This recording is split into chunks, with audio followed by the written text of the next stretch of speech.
Kattappana Don Bosco central school, Bangalore Aloka വിഷന്റെ സഹകരണത്തോടെ സൗജന്യ നേത്രപരിശോധനാ ക്യാമ്പും കണ്ണട വിതരണവും നടത്തി. Kattappana press club president MT Vipin Das യോഗം ഉദ്ഘാടനം ചെയ്തു. ഗ്രാമീണ മേഖലയിലുള്ളവരെയും സാമ്പത്തികമായി പിന്നോക്കം നിൽക്കുന്നവരെയും ഉദ്ദേശിച്ചാണ് ക്യാമ്പ് സംഘടിപ്പിച്ചത്. ക്യാമ്പിനോടനുബന്ധിച്ച് സംഘടിപ്പിച്ച ഉദ്ഘാടന യോഗത്തിൽ school manager father Varghese Thannippara അധ്യക്ഷത വഹിച്ചു. Kattappana press club president MT Vipin Das യോഗം ഉദ്ഘാടനം ചെയ്തു. സാധ്യമാകുന്നത് നമ്മുടെ ഭക്ഷണ രീതിയും വ്യായാമവും നമ്മുടെ ജീവിത രീതികളും എല്ലാം നമ്മൾ മാറ്റിവെച്ചുകൊണ്ട് ഈ കോവിഡിന് ശേഷം വന്നിരിക്കുന്ന നമുക്ക് വന്നിരിക്കുന്ന ആരോഗ്യ പ്രശ്നം എന്ന് പറഞ്ഞാൽ വളരെ വലിയ ആരോഗ്യ പ്രശ്നമാണ്.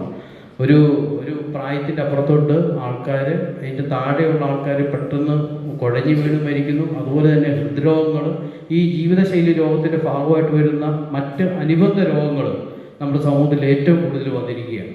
അന്നേരം ഇതിനകത്തെല്ലാം ഒരു ശാശ്വത പരിഹാരം എന്ന് പറഞ്ഞാൽ ഈ രോഗം കണ്ടെത്തി നമുക്ക് ചികിത്സ ചെയ്യുക എന്നുള്ളതാണ് ഏറ്റവും പ്രധാനപ്പെട്ട സംഭവം. രോഗം കണ്ടെത്തുക, കൃത്യമായ സമയത്ത് നമുക്ക് കണ്ടെത്തുക.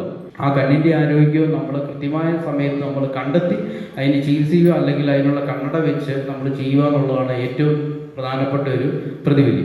അത് കണ്ടെത്താൻ നമുക്ക് ഇതുപോലുള്ള ക്യാമ്പുകളൊക്കെ വളരെ രീതിയിലുള്ള ഒരു സംവിധാനം. സമൂഹത്തിലേക്ക് വിദ്യാർത്ഥികൾ ഇറങ്ങിച്ചെല്ലേണ്ടതിന്റെയും ക്രിയാത്മകമായി ഇടപെടേണ്ടതിന്റെയും അനിവാര്യത അദ്ദേഹം സൂചിപ്പിച്ചു.